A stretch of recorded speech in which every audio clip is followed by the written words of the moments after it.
بسم اللہ الرحمن الرحیم۔ السلام علیکم، میرا نام ڈاکٹر اسد محمود ہے۔ ناظرین کرام، یہ ایک غیر مسلم کا قول ہے کہ اگر مسلمانوں میں ایک عمر اور ہوتے تو آج ساری دنیا میں اسلام ہوتا، کیونکہ دوسرے خلیفہ راشد حضرت عمر فاروق رضی اللہ تعالیٰ عنہ کے اسلامی دور میں ان کی اسلامی سلطنت کی وسعت اس قدر وسیع ہو چکی تھی کہ تاریخ کے صفحات کی شہادت کے مطابق آپ کے دور مبارک میں اسلامی سلطنت کی حدود 22 لاکھ مربع میل تک پھیل گئی تھی، جبکہ فضل خداوندی کا یہ عالم تھا کہ مدینے میں بیٹھے ہوئے خلیفۃ الرسول صلی اللہ علیہ وآلہ وسلم اگر مسجد نبوی سے نیل کے پانی کو بھی حکم دیتے تو وہ بھی اس کی تعمیل کے لیے سر تسلیم خم کر لیتا۔ معزز خواتین و حضرات، یہ خلافت فاروق اعظم رضی اللہ تعالیٰ عنہ کے عہد مقدس کا ایک سچا واقعہ آپ کے ساتھ شیئر کر رہا ہوں کہ جب ملت اسلامی نے مصر کو فتح کیا تو اس وقت دریائے نیل کی لہریں نہ صرف بے جان ہو چکی تھیں بلکہ ان کے لب بھی خشک ہو چکے تھے، اور پھر اس کی اس کیفیت اور اس کے علاج کی غرض سے اہل مصر کی ایک جماعت مصر کے اسلامی گورنر جناب عمرو بن عاص رضی اللہ تعالیٰ عنہ کی خدمت میں حاضر ہوئی اور عرض کیا کہ جناب، دریائے نیل بالکل خشک ہو چکا ہے اور اس کو دوبارہ بہانے کے لیے ہم صدیوں سے جاری و ساری اس پریکٹس کا سہارا لیتے ہیں کہ ایک نوجوان اور کنواری لڑکی کو زیب و زینت کے ساتھ ایک دلہن کا روپ دیتے ہوئے دریائے نیل میں پھینک دیتے ہیں، جس کے بعد پانی کی لہریں پورے جوش کے ساتھ آ کر نہ صرف اس لڑکی کو بہا کر لے جاتی ہیں بلکہ اس کے ساتھ سال بھر اپنے پورے جوبن کے ساتھ وہ دریا رواں دواں رہتا ہے۔ دوستو، یہ بات جب صحابی رسول صلی اللہ علیہ وآلہ وسلم حضرت عمرو بن عاص رضی اللہ تعالیٰ عنہ کے علم میں آئی تو فرمایا،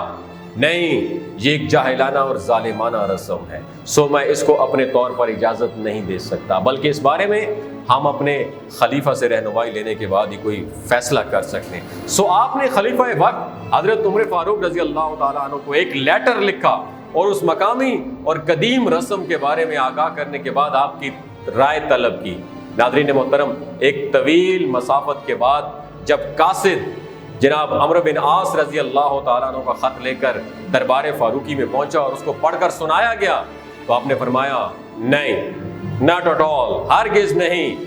عمر اس ظالمانہ رسم کی ادائیگی کی اجازت نہیں دے سکتا۔ جس کے بعد آپ نے 2 خط لکھ کر قاصد کے حوالے کیے، جن میں سے ایک مصر کے گورنر جناب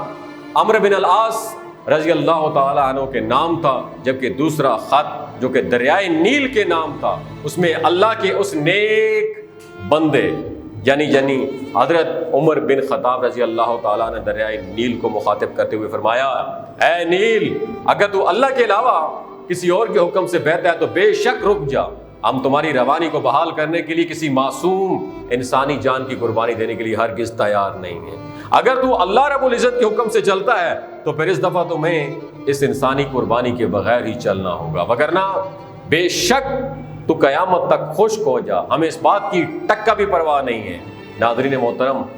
تاریخ کی کتابیں اس بات پر شاہد ہیں کہ آج تک غیر مسلم مورخین کی طرف سے اس بات کی سچائی کی تردید نہیں کی جا سکی کہ جب حضرت عمر رضی اللہ تعالیٰ عنہ کا وہ خط دریائے نیل میں پھینک دیا گیا تو عقل حیران رہ گئی کہ نیل کا دریا جو رکا ہوا تھا آخر کس یونیورسٹی سے فارغ و تحصیل تک ہے جس نے اس کو اپنی آغوش میں لینے کے فوراً بعد نہ صرف اس کو پڑھ لیا بلکہ اس میں درج عدل فاروقی کا صحیح مفہوم پاتے ہوئے فوری طور پر اپنی ضد سے ہاتھ کھینچ لیا اور رواں دواں ہو گیا، اور پانی کی لہروں نے مصر کی پیاسی سرزمین کو پھر سے سیراب کرنا شروع کر دیا، اور آج تقریباً 1500 سال گزرنے کے باوجود